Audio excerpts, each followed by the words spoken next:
Hello friends, this is Ravindra Gajjar. I am thrilled to announce the most awaited ultra-wide zoom lens in the lineup of Tamron lenses, and that is 12 to 20 mm f2.8 lens. First ever in the lineup of ultra-wide zoom lenses, 12-blade circular aperture diaphragm which remains absolutely circular when you stop it down to great extent from f2.8. Tamron has maintained its consistency with design philosophy with ever lightweight design of this ultra-wide zoom lens. The lens weighs 570 gram for Sony full-frame E-mount, and for Nikon it weighs 585 grams. The lens is first of its kind in the lineup of Tamron lenses to employ aperture ring externally on the body itself. The lens has multiple buttons and a very good weather seal design and a professional grade build-up quality. The first impression once you look at the lens itself is there is a focus set button given on the lens itself, and the lens employs C-type connection port on the body itself through which you can self-adjust and customize the lens for multiple functionalities with help of Tamron lens utility and CC350 cable which is sold separately.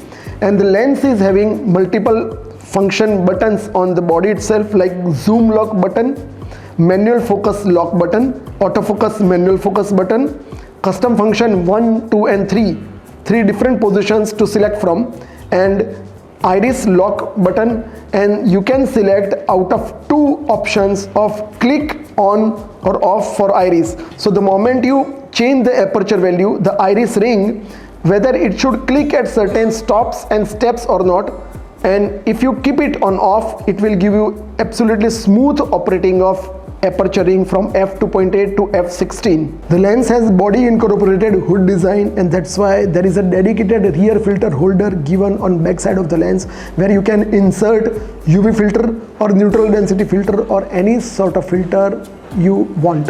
Both versions of this lens perfectly compatible with eye detection autofocus, hybrid autofocus, AF assist, direct manual focus, and specifically Sony version of this lens is compatible with Sony's camera body if you want to update the lens firmware through camera body, and many other functionalities like shading compensation, aberration compensation, distortion correction. The lens employs 17 elements in 12 groups.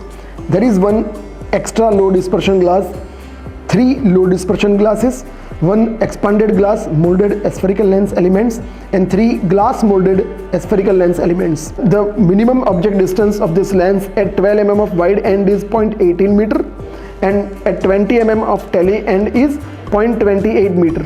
While development of ultra-wide zoom lenses, specifically extreme curvature of the very front objective glass, requires a specific technology wherein proper thin and even film of coating can be applied to external element of the lens, and for that Tamron has developed anti-reflection expand coating that uniformly applies a thin film of anti-reflective substrate to the very external element of the lens itself. BBARG2 broadband anti-reflective generation 2 coating, that is a coating applied onto different elements of the lens in order to reduce ghosting, flare and unnecessary reflections, and specifically to achieve even and acceptable contrast even in backlighting situations. The first ever piece of the lens, 1220 mm f2.8, I got to taste on practical shooting ground, and I chose 2 most important iconic sites of Ahmedabad and near Ahmedabad. One is Sabarmati riverfront and the iconic Atal Bridge location. Second is Adalat Stepwell, which is Archaeological Survey of India's heritage site.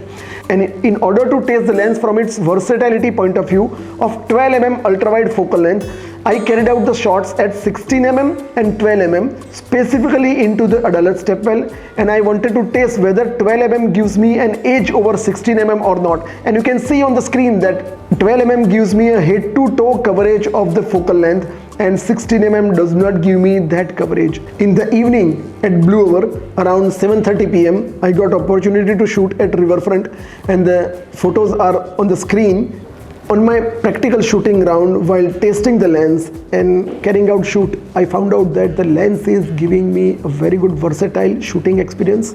It is not only weather sealed, not only agile and lightweight, but it is very easy to use with external aperture ring while shooting not only still photography but cinematography or any video functionality also. The lens is a rectilinear lens, so it renders vertical or horizontal objects exactly as vertical and horizontal without any visible distortion at all. Due to its lightweight design, can be very easily mounted onto gimbals as well for wedding photographers or event photographers. Apart from that, the lens is quite capable of shooting landscape, architectural photography, even though there are harsh subject in foreground.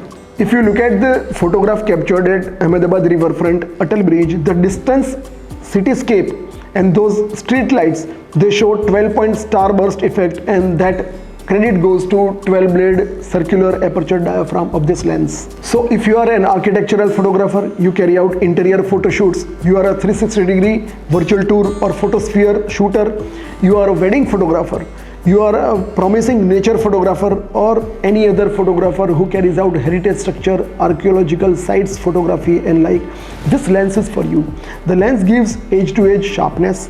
It is loaded with very good anti-reflective coatings. It is a lightweight design. It is having a very good appropriate functionality of still photography, cinematography also, and is first lens launched by Tamron, having external adjustable aperture ring. From overall point of view, this is a versatile lens for those cityscape photographers, those who shoot specific hotels, restaurants in a small lane, in very tight spaces and that way. So this lens is for you.